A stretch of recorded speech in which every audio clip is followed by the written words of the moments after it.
हम लोग सुन रहे थे पाठ में बड़े भाग मानुष तन पावा। ये कब की प्रसंग है?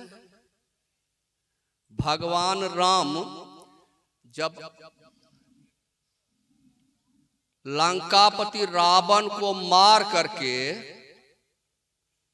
जब अयोध्या पहुंचे हैं, राज सिंहासन पर बैठ गए हैं, राजा बन गए हैं, तब सब प्रजाओं को बुला करके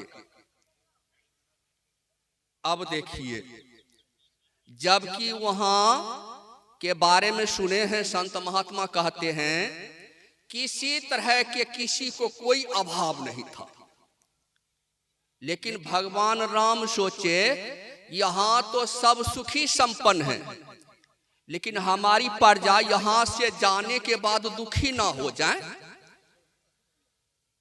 हम चाहते हैं, कोई भी चाहते हैं कि हम घर में खूब सुखी रहें, और घर से बाहर निकलें दिल्ली के लिए, पंजाब के लिए, कहीं निकलें, क्या चाहते हैं कि हम दुखी हो जाए? कोई चाहते हैं? नहीं चाहते हैं। उसके लिए क्या करते हैं? व्यवस्था करना आपको पड़ता है। व्यवस्था जो आपको समझ में आता है वो व्यवस्था कर लेते हैं। अब व्यवस्था करके मजबूती से चलते हैं, वहां भी आपको सुख मिलता है। अब व्यवस्था करके नहीं चलेंगे तब? भगवान राम भी कहते हैं प्रजाओं से कि मनुष्य का शरीर मिला है व्यवस्था करके। अब मनुष्य का शरीर मिल गया, क्या हम मनुष्य हो गए? कर्तव्य और कर्म नहीं कर रहे हैं तो हम मनुष्य नहीं है। मनुष्य का चोला है, लेकिन हम मनुष्य कब बनेंगे? एक संतों ने कहा, मानव कहे कि मैं बड़ा। किस बात की बड़ा? संत महात्मा कहते हैं, तम फटे ज्योति भरे आकाश का तू सैर कर। हम लोग बंधन में हैं, भक्ति स्वतंत्र सकल सुख खानी, बिनु सत्संग न पावहि प्राणी। हम लोग बंधन में हैं। जब तक हम आकाश मार्ग में नहीं उड़ेंगे तब तक हम स्वतंत्र नहीं हो पाएंगे। इसलिए कहते हैं कि जो है मानव कहे कि मैं बड़ा, तो पृथ्वी पर क्यों खड़ा? पृथ्वी कहे कि मैं बड़ी, तो शेषनाग पर क्यों पड़ी? शेषनाग कहे कि मैं बड़ा, तो शंकर के गला में क्यों पड़ा? अगर शंकर कहे कि मैं बड़ा, तो कैलाश पर क्यों पड़ा? कैलाश कहे कि मैं बड़ा, तो रावण के डर से क्यों डगमगा गया?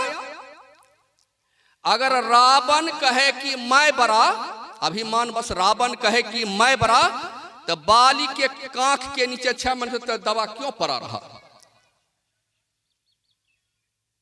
अगर जो है बाली कहे कि मैं बड़ा, तो राम के हाथ क्यों मारा गया?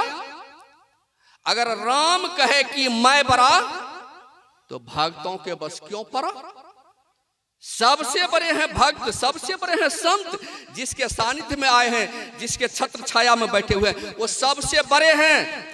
और मैं विश्वास दिलाता हूं, इसके द्वार को खटखटाते रहेंगे, अथवा 10वां द्वार को खटखटाते रहेंगे, इसके द्वार पर पड़े रहेंगे। एक दिन न एक दिन आपको 84 के द्वार से छोड़ा करके और आपको मोक्ष और मुक्ति ये जो है आपको दिला करके ये छोड़ेंगे। इस बीच आपको छोड़ नहीं सकते हैं, इस बीच नहीं छोड़ेंगे आप। इसलिए भगवान राम कहते हैं इसमें विशेषता क्या है? मनुष्य शरीर में विशेषता क्या है? मोक्ष कर द्वारा, इसमें जो है मोक्ष का द्वार है, और उस द्वार का जो गुरु से दीक्षा ले लिए हैं उसको पता चल गया है, उसको पता चल गया है कि कौन सा मोक्ष का द्वार है। 9 द्वार तो देखिए रहे ना, ये 9 द्वार को ही महापुरुष ने जो है नरक के द्वार माना गया है। ये साक्षात नरक के द्वार है। इस द्वार में रहने वाले इस नगरी में तिमिर समाना, भूल भरम हर बार, छोड़ चलो अंतर्जाली 9 द्वार। 9 द्वारों को जो छोड़ करके जो चलते हैं, 10वां द्वार में चलते हैं, वही जो है मोक्ष प्राप्त कर पाते हैं। वही जो है मोक्ष की, आप सुनते हैं ना कभी कभी कि मोक्ष के द्वार पर, महोपनिषद में है, मोक्ष के द्वार पर 4 द्वारपाल रहता है, समः, विचारः, संतोषः और साधु संग। इन सम मतलब होता है बराबर। समः विचारः, विचार जिसका जो है उत्तम है, और जिसका विचार उत्तम होगा तो वो साधु संत के पास जाएंगे। समः विचारः संतोष, उसके पास संतोष कितनों हो जाए लेकिन संतोष नहीं हो पाता है। गौ धन, गज धन, वाज धन और रतन धन खान, जब आवे संतोष धन, सब धन धूल समान, सब धूल के समान। हमारे अंदर में वह विशेषता है जो कि हम मोक्ष को प्राप्त कर सकते हैं। इस मनुष्य शरीर से ही होगा और किसी शरीर से नहीं होगा। गोस्वामी तुलसीदास महाराज कहते हैं कि सुमरन कर्मन राम नाम दिन नीके बीते जाते हैं। बड़े दिन नीके बीते, आराम से बीते चला जाएगा, आराम से आपका दिन बीतेगा। कहते सुनो सुनो बचन नर नारी, हरि भजन करो सुखकारी, हरि भजन करो सुखकारी। जो भजन करते हैं उसका सुख से दिन जाता है, उसका शांति से दिन जाता है। वो हाय हाय नहीं करते हैं, और जो भजन नहीं करते हैं उसका कितनों हो जाए, कितनों उसको हो जाए, लेकिन हाय हाय उसको लगा हुआ रहता है। इसलिए जो है संत महात्मा कहते हैं हम लोगों को सुख शांति अंदर में है, लेकिन बंदर मन ये जो है अंदर हम लोगों को धंसने देता नहीं है। हम लोग बहुत सावधान सतर्क रहेंगे तब इस बंदर मन से बच करके अंदर में धंसेंगे। थोड़ा सा जहां अंदर में धंसे, थोड़ा सा अंदर में जहां गए, तब तो मन का अठबोकरिये समाप्त हो जाएगा। थोड़ा सा आप अंदर में जाएंगे, मन का अठबोकरिये समाप्त हो जाएगा। अंदर में जाने के लिए हम लोगों को सतयुक्ति मिला है, सतमार्ग मिला है, उस पर दृढ़ता पूर्वक गुरु महाराज कहते हैं चलो चालू भाई धरु गुरु पद धाई हो। भाई दृढ़ है, अनुरागी, भ्रम त्यागी हो भाई। कहते दृढ़ हो जाओ, जिस पर महापुरुष चले हैं उस पर दृढ़ हो जाओ। जब तक हम दृढ़ नहीं होंगे, हम तो जो है भक्ति तो करते हैं, मनुष्य का शरीर मिला है, लेकिन भरमना नहीं जाता है। कभी उसको पूजो, कभी उसको मेही को आन नहीं सूझा, फकत गुरु ही आधारा है। जो फकत गुरु का आधार ले लेते हैं उसके अंदर सुधार होता है, और जिसके अंदर सुधार हो गया एक दिन उसका उद्धार होगा। इन शब्दों के साथ गुरु महाराज से मैं मंगल कामना करते हुए, शुभ कामना करते हुए अपने वाणी को यहीं पर विराम। बोलिए प्रेम से श्री सद्गुरु महाराज की जय। श्री सद्गुरु महाराज की जय। अभी हम सभी सुन रहे थे स्वामी निर्मलानंद बाबा से उनके शोध किए हुए वाणी।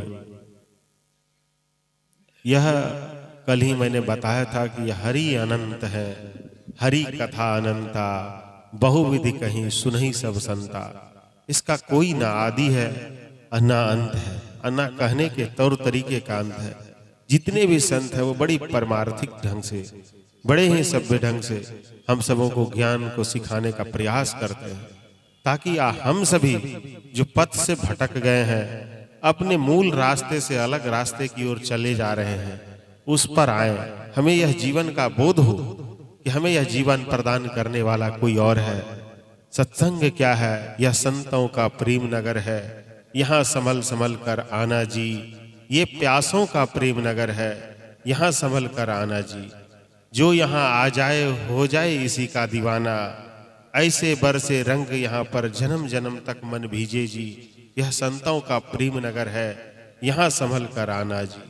फागुन बिन चुनरिया भींगे, सावन बिन भावन भींगे, ऐसी बरखा हो यहाँ पर बचे ना कोई घराना जी। सत्संग क्या है? यह संतों का प्रेम नगर है, यहाँ संभल संभल कर आना जी। अब हम लोगों के बीच अगले प्रवचनकर्ता पूज्य स्वामी जी आचार्य जी के परम सेवक गुरु प्रसाद बाबा उपस्थित हैं। स्वामी कमलानंद बाबा से आग्रह है कि हम सबों को प्रतिपाद विषय पर 5 मिनट तक ज्ञानार्जन कराने की कृपा करें, और आप सभी